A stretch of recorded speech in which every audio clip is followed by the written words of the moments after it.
千里之行，始于足下。A journey of 1,000 miles begins beneath the feet. We now gather in the Tao to travel the journey together. Welcome to Tao Talks with Eric Lin, where we take a deep dive into the Tao Te Ching by Lao Tzu.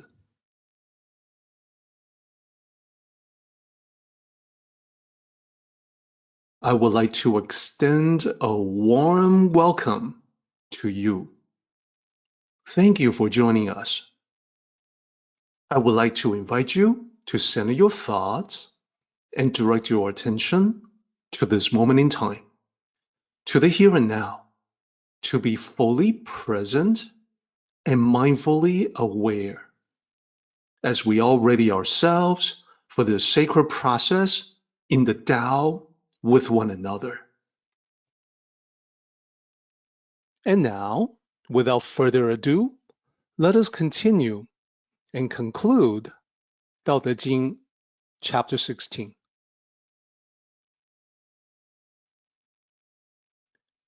As I mentioned previously, the name of this chapter is Returning to Nature, where nature denotes self-nature rather than the great outdoors. The meaning of this becomes clear as we went through the chapter line by line. Lao Tzu is really talking about reverting back to our true nature as spiritual beings when we pass on. So this is the age-old question. Who are you? A simple question that is also profound. Who are you? Not your name, nor your identity in your current incarnation. Who are you really beneath all these exterior, external layers? What is your true essence? And how can you better express that essence while still living in this world? The answer from Lao Tzu, as we have seen, is that it takes both internal cultivation and external application. Let us review our previous discussion as a quick recap. This is the chapter itself, which we were able to divide into 3 sections. This is how the 3 sections look. Please note the first 2 lines of the first section form a subsection on their own. These 2 lines are well known to students of the Tao Te Ching and frequently quoted. The first section is all about Lao Tzu observing nature. The second section is all about his contemplation from the observation. And this is where Lao Tzu transitions from watching what is happening out in nature to considering the true nature of a human being. Therefore, the first 2 sections together are inwardly focused. What I mean by that is that the first 2 sections are all about the cultivational work that occurs internally in one's mind.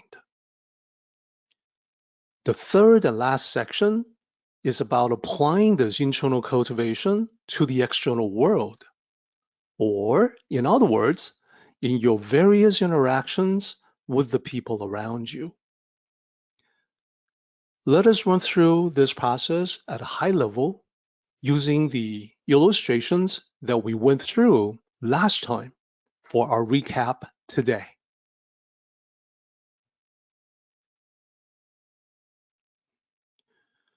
We start out with the initial observation of all the living things out there. Lao Tzu notes how all the myriad things follow the cycles of life and death, just like the change of seasons. There are no exceptions. It occurs for everything. In this illustration, I use the fallen leaf as symbolic, but the point that Lao Tzu makes covers all living things, not just plants. This leads into realization, the clarity, the observation leads Lao Tzu to understanding because he realizes that human beings are part of nature too.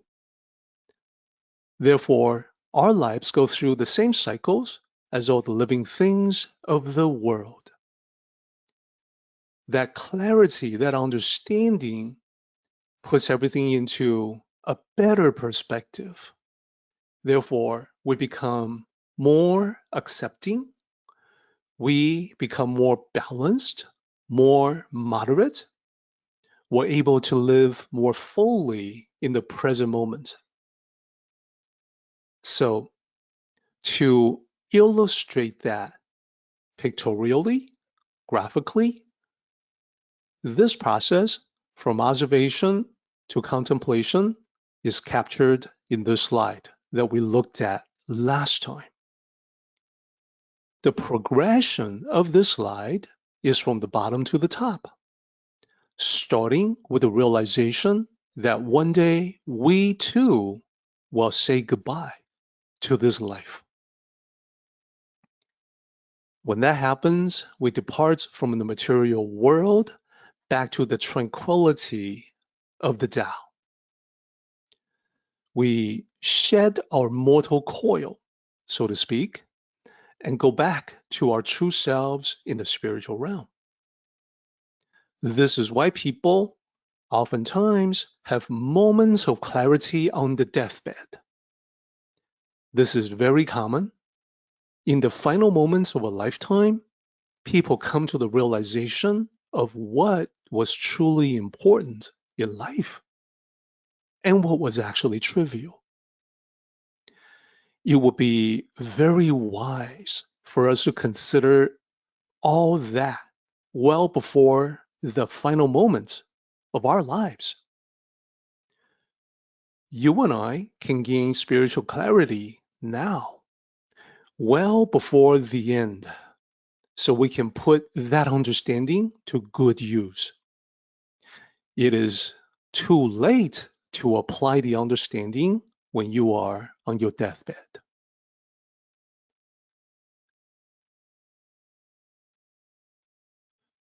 Then, the understanding can lead us to living our lives better in the present moment.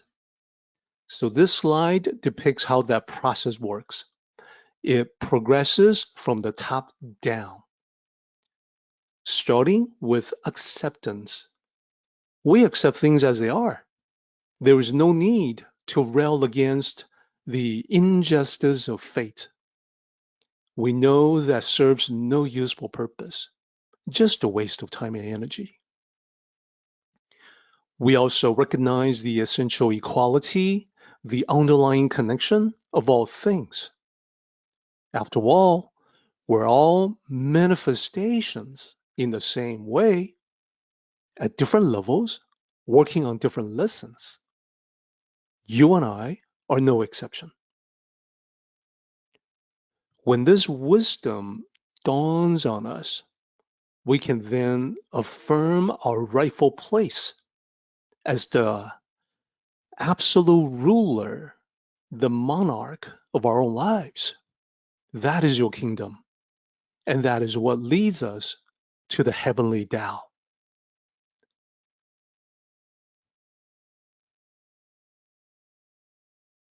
Finally, we can bring everything together to form the complete picture, both the internal and the external. The internal cultivation on the left, going from observation to contemplation to clarity, progressing in a clockwise direction. external applications on the right, continuing from clarity, making use of it for practical reasons in living our lives better in the present moment. Ultimately, this is what Lao Tzu meant when he wrote, "The self is no more without danger." This is simply a highly abbreviated way to say, if you and I follow this path that he has outlined and set out for us, then right here, right now, we can live our lives in the best possible way without any issues or problems. Life then becomes the graceful flow, the smooth sailing that it was always meant to be. So the slides that you have seen, they are the recap from our previous meetings. It illustrates the flow of chapter 16 from beginning to end. So now we are ready to go into the paraphrase of the chapter. In paraphrasing chapter 16, our purpose is the same as always. We wish to demonstrate understanding by expressing the original text using modern language. Starting with section 1. So here is the whole chapter again, divided into the 3 sections as we talked about.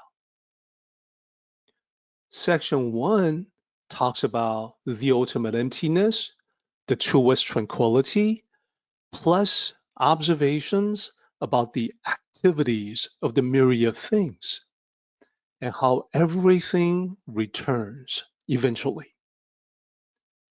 So here is the paraphrase I would like to offer for that.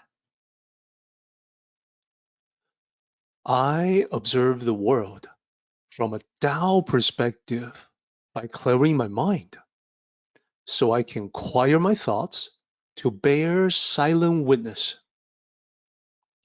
I see the intricate workings of nature and all the living things in it.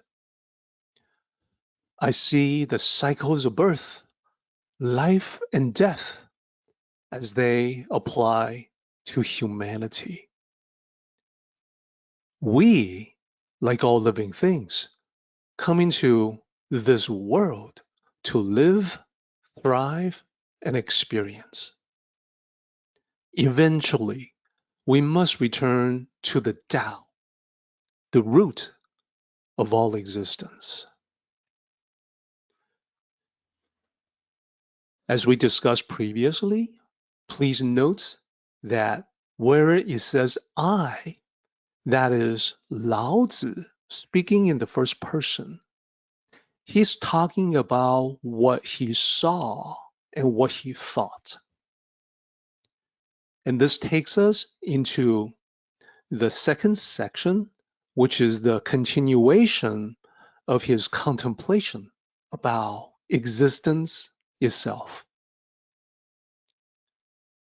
So here is the paraphrase I would like to offer for that. Going back to the root of existence means we return to our true nature as spiritual beings. In that state, removed from the distractions of the material world, we can see everything, including eternity itself, with far more clarity. This is the enlightened perspective of our highest consciousness. When we lose it, we invariably cause problems for ourselves and experience suffering in the material world. As we can see here, Lao Tzu minces no words. He's being as clear as he can be to give us a direction in the spiritual sense. This leads into the last section. The final section of this chapter deals with applying these internal understanding to external practice. How do we live our lives? How do we interact with the world? So here is the paraphrase I would like to offer for the final section. How can we relieve suffering and maximize our connection to the Tao?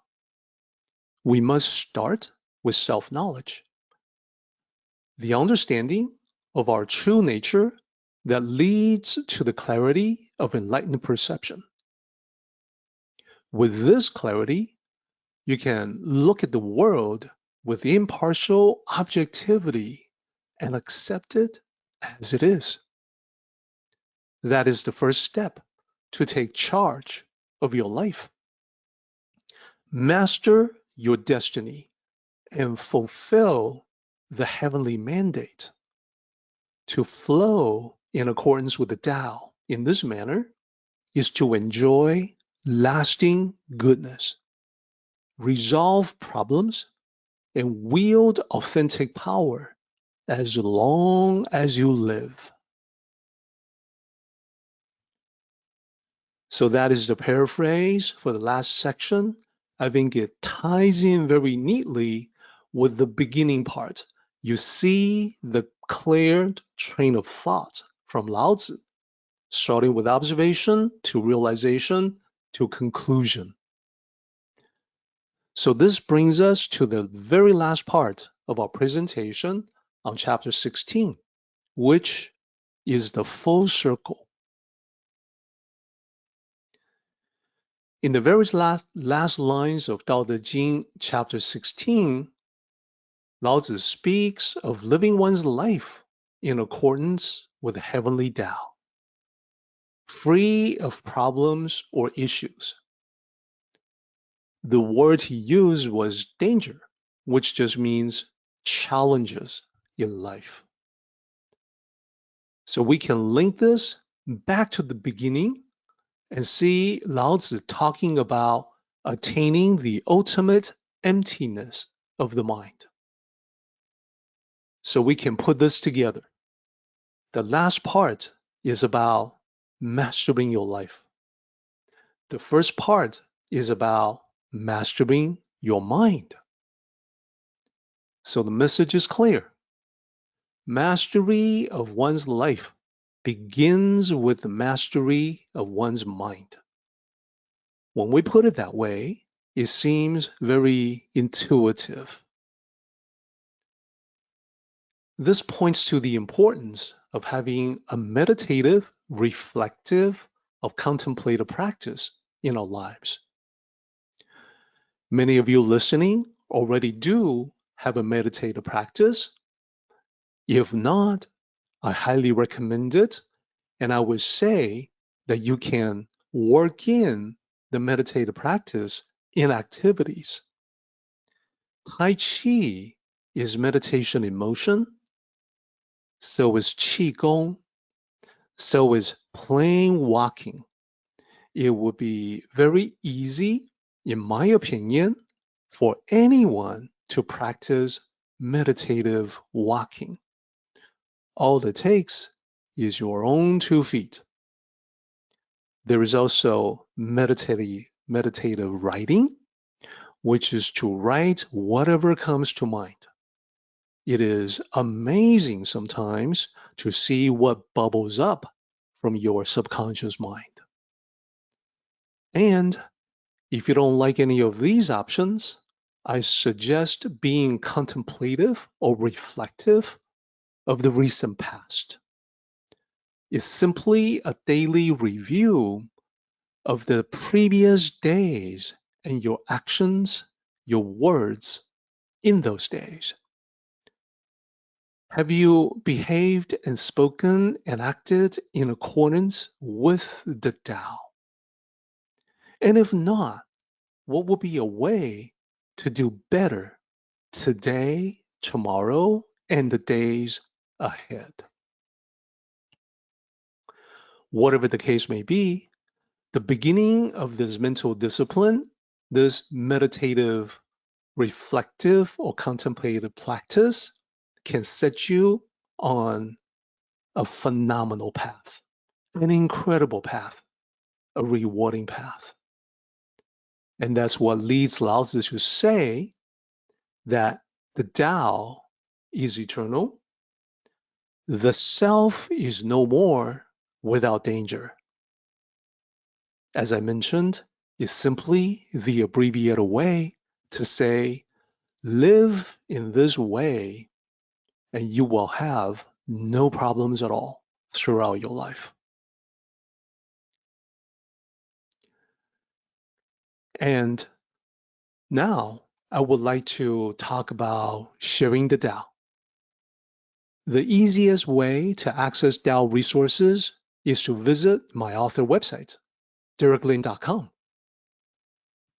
There, you can click on links and go to the web page where you will find everything listed, such as Taoism.net with information about the Tao and also about this meeting. Our Facebook community where you can ask questions or discuss your thoughts on the Tao with others. Our YouTube channel where you can watch recordings of this meeting and all our previous meetings. My Amazon author page where you can find books and audiobooks for your continuing exploration. You can also go directly there with the web address directlin.com/links, as you can see. You can use these resources to share the Tao with the people you know who may be interested. When you see the benefits of Tao cultivation in your life, you can share your experience with others through your comments in Facebook or YouTube. If you find my books or audiobooks to be helpful, you can post your reviews on Amazon to help others discover the Tao. This is the path that I am on. So I can say sharing the Tao has benefited me personally in every aspect of life. I would like to invite you to come along with me to share the Tao. Let us travel together on the path in the journey of life. Our meeting has come to an end, but the journey continues on. Until next time, may the Tao fill you with peace and happiness.